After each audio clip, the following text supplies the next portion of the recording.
Mayroong isang mayaman at makapangyarihang tao na labis nang nagtitiwala sa kanyang mga kakayahan. Kaya sa tingin niya ay hindi na niya kailangan ang Diyos.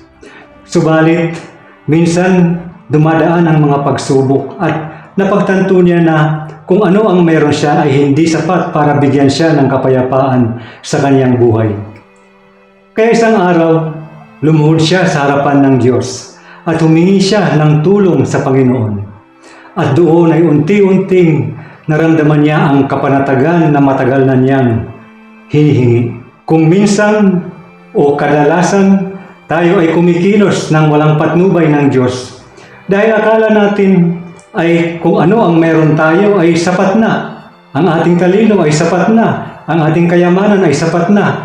Kaya hindi na natin kailangan ng Diyos. Yan ang akala ng marami sa atin. Ngunit kailangan natin ang Diyos. Kailangan natin ang kanyang patnubay. Kailangang sumangguni tayo sa ating Panginoon sa lahat ng ating mga desisyon sa ating buhay.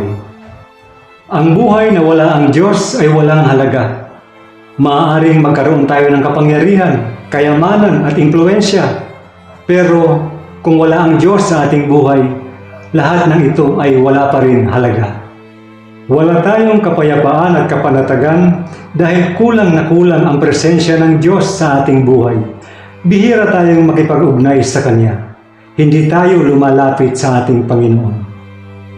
Sa ating mabuting balita ay sinasabi ni Jesus sa atin, "Lumapit kayo, kayong lahat na nabibigatan at napapagal, at bibigyan ko kayo ng kapahingahan." Lumapit kayo lahat kayo na nabibigatan at bibigyan ko kayo ng kapahingahan.